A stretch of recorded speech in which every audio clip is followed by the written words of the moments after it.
So I want to kind of switch to investing, if you don't mind talking about it, because there's Yeah. it's one skill to learn how to make money. It's another skill to learn how to keep it. And, Yes. if you're going to design your lifestyle, it really investing becomes a big part of it. So can you kind of talk about, I know we've talked about crypto offline a little bit. Can you kind of talk about how you view investing, I guess, as an overall thesis?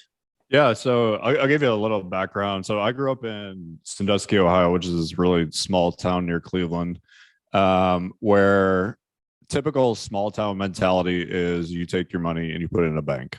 No one like understands investing, you put your money in the stock market. Like it's the same thing as like going to a casino. That's kind of like how my family thought growing up. So I never saved, invested anything for a long time until basically when I got my buyout.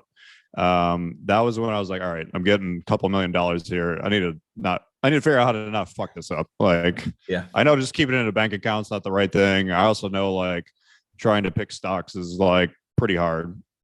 So I went to Amazon and read a ton of books. Like, biggest one that probably had the most influence on me was John Bogle's Common Sense Investing Guide, which he's basically, if people don't know him, he was the founder of Vanguard and basically is just the big proprietor of stick your money in an index fund. It just mimics the market, gets your 9 to 10% return every year, and you're going to beat 95% of investors simply doing that.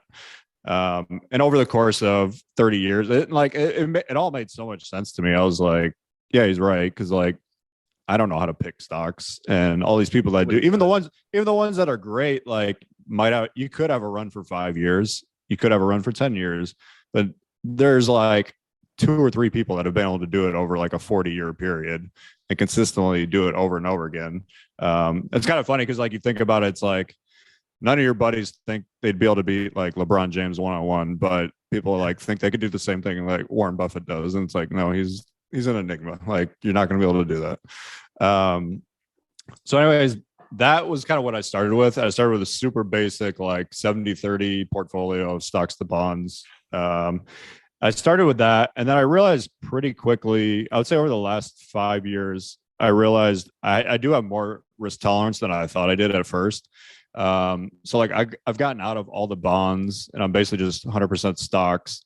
And then I've gotten about 20% into crypto. And I got in when it started running up in December of 2019. So that was like when it Early. kind of made that run up. And I think I got it in like Bitcoin around 20 or so. ETH was like 600 at the time.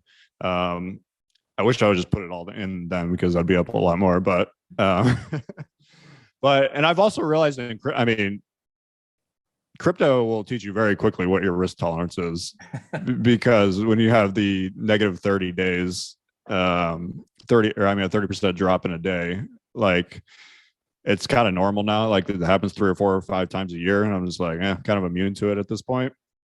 But I'm also, I realized like I'm a big believer in crypto and I feel like I wish I could be one of those people who could put all of his money into Bitcoin. But I just know like I'd be the type where like with the crash that's going on now, like I wouldn't be able to sleep at night. Yeah. So getting that idea of like where you're actually at, I think is super important. So my overall right now is like 80% index funds, about 20% crypto. And then for someone who's in a business, this is something I've really been thinking a lot of, I would say over the last year, where I would just automatically keep putting money into my index funds or putting it into crypto. And last summer, I had a realization. I was like, every time I add more people to my email list, I make a boatload of money. And I'm like, why am I not looking at that as investing? Why am I not taking that 50K that I was going to put into an index fund and go pay affiliates to build my email list up? And I did that last summer, and I think my email list went from about 3,000 people to about 9,000. And of the people I've tracked from that, within like 3 months, it was like a 3.5x ROI. And that was just within like 3 months. That's not even, I haven't even tracked it this year. So it's probably up to 6, 7, whatever. And that made me kind of really change a lot of my thoughts where I was like, okay, like, yeah, I get the tax write-off if I put it through my solo 401k and put it into my Vanguard account. But the actual ROI here is 7 times better in my putting it into my business to buy more leads. Like, why the hell wouldn't I just keep doing this? Yeah, I had So the that, same realization at one point when I was talking to my financial tax advisors, whatever we want to call them. Oh, actually, the guys you introduced me to at ARC. oh yeah, nice. Yeah, they were.